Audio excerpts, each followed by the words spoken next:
Sriman Narayana Narayan Narayan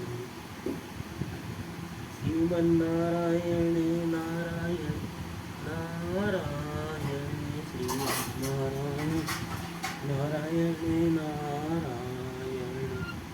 hello दोस्तों, कैसे हो आप सब। आशा करता हूँ आप सब अच्छे और स्वस्थ होंगे। हम भी अच्छे और स्वस्थ हैं।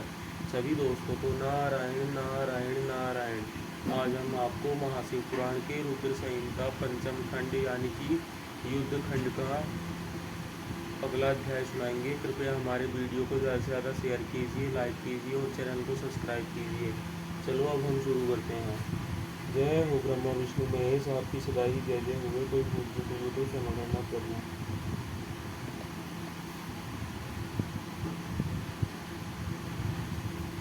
ओम नमः शिवाय, ओम नमः शिवाय, ओम नमः शिवाय। जय हो गणेश जी महाराज की जय, शिव जी महाराज की जय, माता पार्वती की जय, नंदी महाराज की जय, मूषकराज की जय।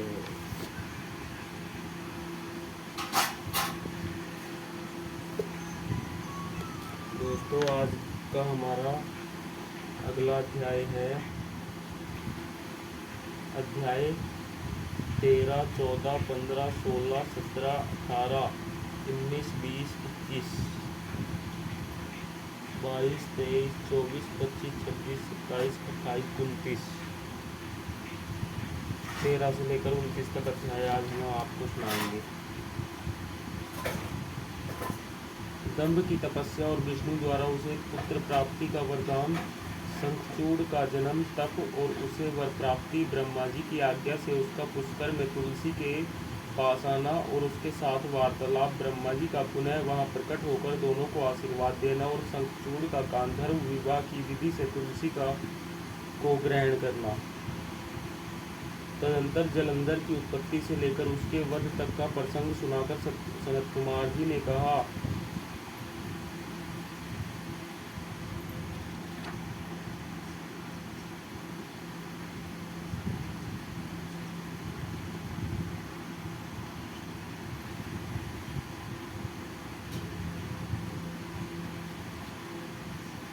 मुने अब शंभु का दूसरा चरित्र प्रेम पूर्वक श्रवण करो। उसके सुनने मात्र से शिव भक्ति सुदृढ़ हो जाती है। व्यास जी, शंखचूड़ नामक एक महावीर दानव था जो देवों के लिए कंटक स्वरूप था। उसे शिवजी ने रण के मुहाने पर त्रिशूल से मार डाला था। शिवजी का वह दिव्य चरित्र परम पावन तथा पापनाशक है। तुम पर अधिक स्नेह होने के कारण मैं उसका वर्णन करता हूँ। तुम प्रेम पूर्वक उसे श्रवण करो। ब्रह्मा के पुत्र जो महर्षि मरीचि थे, उनके पुत्र कश्यप हुए। ये मननशील, धर्मिष्ठ, सृष्टिकर्ता, विधा संपन्न तथा प्रजापति थे। दक्ष ने प्रसन्न होकर अपनी 13 कन्याओं का विवाह इसके साथ कर दिया। उसकी संतानों का इतना अधिक विस्तार हुआ कि उसका वर्णन करना कठिन है। उन कश्यप पत्नियों में एक का नाम दनु था। वह श्रेष्ठ सुंदरी तथा महारूपवती थी। साध्वी का सौभाग्य बढ़ा हुआ था। मुने, उस दनु के बहुत से महाबली पुत्र उत्पन्न हुए। विस्तार भय से उनके नाम नहीं गिनाए जा रहे हैं। उनमें एक का नाम विप्रचित्ति था, जो महान बल पराक्रम से संपन्न था। उसका पुत्र दंभ हुआ, जो जितेंद्रिय, धार्मिक तथा विष्णु भक्त था। जब उसके कोई पुत्र नहीं हुआ, तब उस वीर को चिंता व्याप्त हो गई। उसने शुक्राचार्य को गुरु बनाकर उनसे श्री कृष्ण मंत्र प्राप्त किया और पुष्कर में जाकर घोर तप करना आरंभ किया।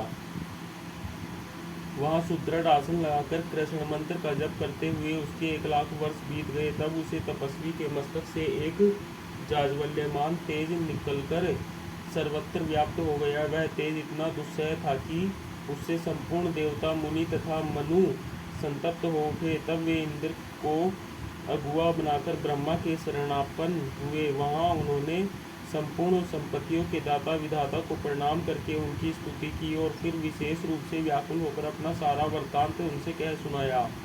उनकी बात सुनकर ब्रह्मा भी उन्हें साथ लेकर वह सारा वृत्तांत विष्णु को सुनाने के लिए बैकुंठ को चले। वहां पहुंचकर सब लोगों ने त्रिलोकी के अधीश्वर तथा रक्षक परमात्मा विष्णु को विनीत भाव से प्रणाम किया और फिर हाथ जोड़कर उनकी स्तुति करने लगे।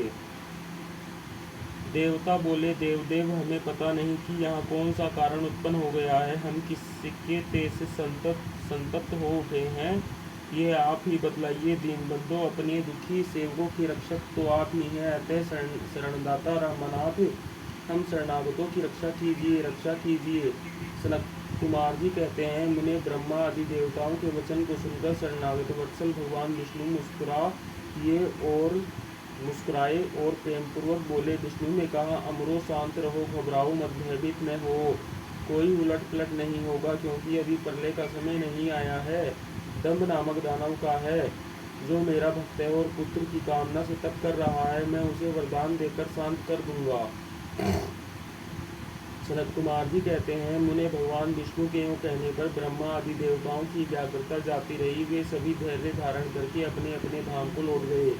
इधर भगवान अच्युत भी वर प्रदान करने के लिए पुष्कर को चल पड़े। जहाँ वह दंभ नामक दानव तप कर रहा था, वहाँ पहुंचकर श्री हरि ने अपने मंत्र का जप करने वाले भक्त दंभ को सांत्वना देते हुए मधुर वाणी में कहा, वर मांग। तब विष्णु का उपयुक्त वचन सुनकर और उन्हें आगे उपस्थित देखकर दंभ बड़ी भक्ति के साथ उनके चरणों में लोटपोट हो गया और बारंबार स्तुति करते हुए बोला। दंभ ने कहा, देवाधिदेव कमल नयन, आपको नमस्कार है। रामानाथ, मुझ पर कृपा कीजिए। त्रिलोकेश, मुझे एक ऐसा वीर पुत्र दीजिए जो आपका भक्त तथा महान बल पराक्रम से संपन्न हो। वह त्रिलोकी को जीत ले, परंतु देवता उसे पराजित न कर सके। सनत कुमार जी कहते हैं, मुने दानवराज, दंभ के यूँ कहने पर श्री हरि ने उसे वह वर दे दिया और उस घोर तप से उसे निर्वर्त करके स्वयं अंतर्ध्यान हो गए। दानवेंद्र दंभ की तपस्या सिद्ध हो चुकी थी, जिससे उसका मनोरथ पूर्ण हो गया। अतः वह भी हरि के चले जाने पर उस दिशा को नमस्कार करके अपने घर को लौट गया।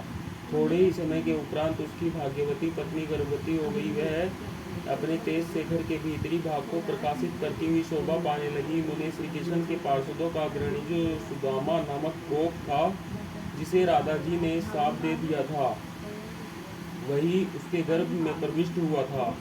तदंतर समय आने पर साध्वी दंभ पत्नी ने एक तेजस्वी बालक को जन्म दिया। तब पिता ने बहुत से मुनीश्वरों को बुलाकर उसका विधि पूर्वक जातकर्म आदि संस्कार संपन्न किया। द्विजोत्तम, उस पुत्र के उत्पन्न होने पर बहुत बड़ा उत्सव मनाया गया। फिर शुभ दिन आने पर पिता ने उस बालक का शंखचूड़ नाम ऐसा नामकरण किया। वह अपने पिता के घर में शुक्ल पक्ष के चंद्रमा की भांति बढ़ने लगा। वह अत्यंत तेजस्वी था, अतः उसने बचपन में ही सारी विधाएं सीख ली। वह नित्य बाल क्रीड़ा करके अपने माता पिता का हर्ष बढ़ाने लगा और अपने समस्त कुटुंबियों का तो वह विशेष रूप से प्रेम भाजन हो गया। तदंतर जब शंखचूड़ बड़ा हुआ, तब वह जैगिसव्य मुनि के उपदेश से पुष्कर में जाकर ब्रह्मा जी को प्रसन्न करने के लिए भक्तिपूर्वक तपस्या करने लगा। उस समय वह एकाग्रमन हो अपनी इंद्रियों को काबू में करके गुरुदिष्ट ब्रह्मविद्या का जप करता रहा। यूँ पुष्कर में तपस्या करते हुए दानवराज शंखचूड़ को वर देने के लिए लोग गुरु एवं ऐश्वर्यशाली ब्रह्मा शीघ्र ही वहाँ पधारे और उस दानवेंद्र से बोले, वर मांग। ब्रह्मा जी को देखकर उसने अत्यंत नम्रता से उन्हें अभिवादन किया और फिर उत्तम वाणी से उनकी स्तुति की। तत्पश्चात उसने ब्रह्मा से वर मांगते हुए कहा, भगवन, मैं देवताओं के लिए अजय हो जाऊं। तब ब्रह्मा जी परम प्रसन्न होकर बोले, तथास्तु, ऐसा ही होगा। फिर उन्होंने शंखचूड़ को वह दिव्य श्री कृष्ण कवच प्रदान किया, जो जगत के संपूर्ण मंगलों का भी मंगल और सर्वत्र विजय प्रदान करने वाला है। तदंतर ब्रह्मा जी ने उसे आज्ञा दी कि तुम बद्रीवन को जाओ, वहीं धर्मध्वज की कन्या तुलसी सकाम भाव से तपस्या कर रही है, तुम उसके साथ विवाह कर लो। यूँ कहकर ब्रह्मा जी उसी क्षण उसके सामने ही तुरंत अंतर्ध्यान हो गए। तब तप सिद्ध शंखचूड़ ने भी, जिसके सारे मनोरथ तपोबल से पूर्ण हो चुके थे और मुख पर प्रसन्नता खेल रही थी, पुष्कर में ही उस जगत के मंगलों के भी मंगल स्वरूप कवच को गले में बांध लिया और ब्रह्मा के आज्ञा अनुसार वह तत्काल ही बद्री का आश्रम को चल पड़ा।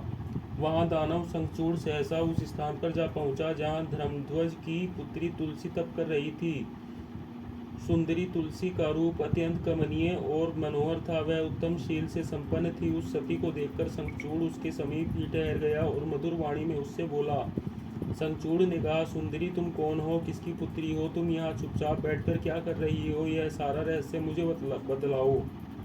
सनत कुमार जी कहते हैं, मुने शंखचूड़ के ये सकाम वचन सुनकर तुलसी ने उससे कहा। तुलसी बोली, मैं धर्मध्वज की तपस्विनी कन्या हूँ और यहाँ तपोवन में तप कर रही हूँ। आप कौन है? सुखपूर्वक अपने अभीष्ट स्थान को चले जाइए, क्योंकि नारी जाति ब्रह्मा आदि को भी मोह में डाल देने वाली होती है। यह विस्तुल्य निंदनीय दोष उत्पन्न करने वाली माया रूपिणी तथा विचारशीलों को भी श्रृंखला के समान जकड़ लेने वाली होती है। सनत कुमार जी कहते हैं, महर्षि तुलसी जब इस प्रकार रस भरी बातें करके चुप हो गई, तब उसे मुस्कुराती देखकर शंखचूड़ ने भी कहना आरंभ किया। शंखचूड़ बोला, देवी, तुमने जो बात कही है वह सारी की सारी मिथ्या हो, ऐसी बात नहीं है। उसमें कुछ सत्य है और कुछ असत्य भी। इसका विवरण मुझसे सुनो। शोभने जगत में जितनी पतिव्रता नारियां हैं, उनमें तुम अग्रणी हो। मेरा तो ऐसा विचार है कि जैसे मैं पाप बुद्धि कामी नहीं हूँ, उसी प्रकार तुम भी काम पराधीना नहीं हो। फिर भी इस समय मैं ब्रह्मा जी की आज्ञा से तुम्हारे समीप आया हूँ और गंधर्व विवाह की विधि से तुम्हें ग्रहण करूँगा। भद्रे, क्या तुम मुझे नहीं जानती हो, अथवा तुमने कभी मेरा नाम भी नहीं सुना है? अरे, देवताओं में भगदड़ डालने वाला शंखचूड़ मैं ही हूँ। मैं दनु का वंशज तथा दंभ नामक दानव का पुत्र हूँ। पूर्वकाल में मैं श्री हरि का पार्षद था। मेरा नाम सुदामा गोप था। इस समय मैं राधिका जी के शाप से दानवराज शंखचूड़ होकर उत्पन्न हुआ हूँ। ये सारी बातें मुझे ज्ञात है, क्योंकि श्री कृष्ण के प्रभाव से मुझे अपने पूर्व जन्म का स्मरण बना हुआ है। सनत कुमार जी कहते हैं, मुने तुलसी के समक्ष यूँ कहकर शंखचूड़ चुप हो गया। जब दानवराज ने आदरपूर्वक तुलसी से ऐसा सत्य वचन कहा, तब वह परम प्रसन्न हुई और मुस्कुराकर कहने लगी। तुलसी बोली, भद्र पुरुष, आज आपने अपने सात्विक विचार से मुझे पराजित कर दिया है। जो पुरुष स्त्री द्वारा परास्त न हो सके, वह संसार में धन्यवाद का पात्र है, क्योंकि जिसे स्त्री जीत लेती है, वह पुरुष सदाचारी होते हुए भी सदा अपावन बना रहता है। देवता, पितर और समस्त मानव उसकी निंदा करते हैं। जननाशोच तथा मरणाशोच में ब्राह्मण 10 दिनों में, क्षत्रिय 12 दिनों में और वैश्य 15 दिनों में शुद्ध हो जाता है, तथा शूद्र की शुद्धि 1 मास में हो जाती है। ऐसा वेद का अनुशासन है। परंतु स्त्री से पराजित हुए पुरुष की शुद्धि चित्तादाह के अतिरिक्त अन्य किसी प्रकार से संभव ही नहीं है। इसी कारण उसके पितर उसके द्वारा दिए गए पिंड तर्पण आदि को इच्छापूर्वक ग्रहण नहीं करते, तथा देवता भी उसके द्वारा अर्पित किए गए पुष्प फल आदि को स्वीकार नहीं करते। जिसका मन स्त्रियों द्वारा आहत हो जाता है, उसके ज्ञान, उत्तम तप, जप, होम, पूजा, विधा और दान से क्या लाभ, अर्थात उसके ये सभी निष्फल हो जाते हैं। मैंने आपके विधा, प्रभाव और ज्ञान की जानकारी के लिए ही आपकी परीक्षा ली है, क्योंकि कामिनी को चाहिए कि वह अपने मनोनीत कांत की परीक्षा करके ही उसे पति रूप से वर्ण करे। सनत कुमार जी कहते हैं, व्यास जी जिस समय तुलसियों वार्तालाप कर रही थी, उसी समय सृष्टिकर्ता ब्रह्मा वहाँ आ पहुँचे और इस प्रकार कहने लगे। ब्रह्मा जी ने कहा, शंखचूड़, तुम इसके साथ क्या व्यर्थ में वाद विवाद कर रहे हो? तुम गांधर्व विवाह की विधि से इसको ग्रहण करो, क्योंकि निश्चय ही तुम पुरुष रत्न हो और यह सती साध्वी नारियों में रत्न स्वरूपा है। ऐसी दशा में निपुणा का निपुण के साथ ऐसी दशा में निपुणा का निपुण के साथ गुणकारी ही होगा। फिर तुलसी की ओर लक्ष्य करके बोले, सती साध्वी तुलसी, तू ऐसे गुणवान कांत की क्या परीक्षा ले रही है? यह तो देवताओं, असुरों तथा दानवों का मान मर्दन करने वाला है। सुंदरी, तू इसके साथ संपूर्ण लोकों में सर्वदा उत्तम उत्तम स्थानों पर चिरकाल तक यथेष्ट विहार कर शरीरांत होने पर यह पुनः गोलोक में श्री कृष्ण को ही प्राप्त होगा और इसकी मृत्यु हो जाने पर तू भी वैकुंठ में चतुर्भुज भगवान को प्राप्त करेगी। सनत कुमार जी कहते हैं, मुने इस प्रकार आशीर्वाद देकर ब्रह्मा अपने धाम को चले गए। तब दानव शंखचूड़ ने गांधर्व विवाह की विधि से तुलसी को ग्रहण किया। यूँ तुलसी के साथ विवाह करके वह अपने पिता के स्थान को चला गया और मनोरम भवन में उस रमणी के साथ विहार करने लगा। ओम नमः शिवाय, ओम नमः शिवाय, ओम नमः शिवाय। जय हो ब्रह्मा विष्णु महेश, आपकी सदाई जय जय होवे। कोई भूल चूक हुई हो तो क्षमा करना प्रभु। दोस्तों, आज के लिए इतना ही। सभी को नारायण नारायण नारायण।